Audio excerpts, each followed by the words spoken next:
Narcissists and open relationships.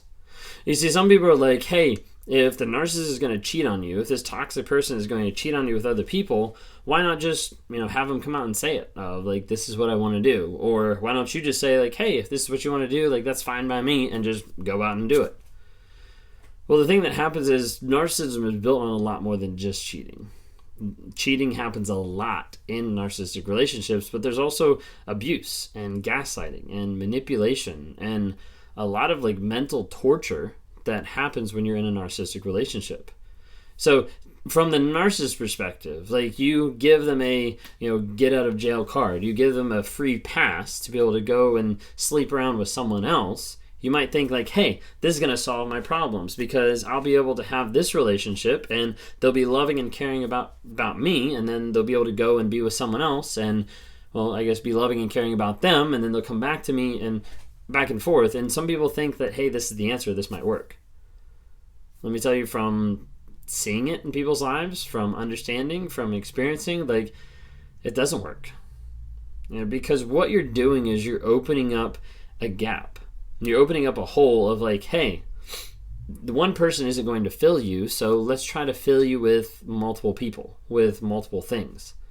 Let's try to piece you out to all these other people and not build these strong, loving connections, not build these connections that are built on trust and love and respect. And let's see if someone else can fill that as well. A narcissist has an insatiable idea of just consuming a lot of times.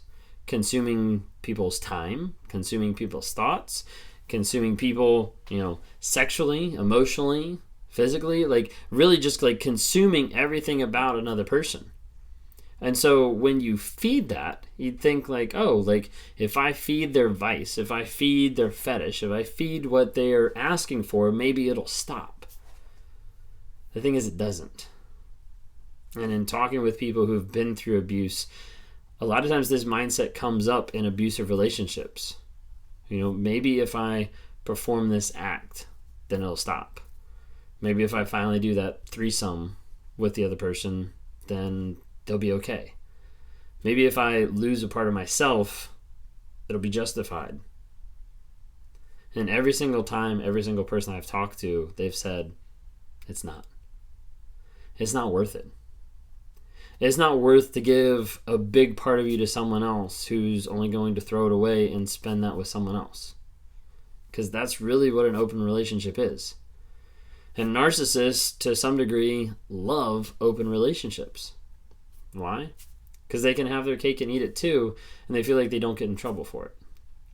But does it actually stop the narcissism? Does it stop other aspects of cheating? Does it stop the abuse? No.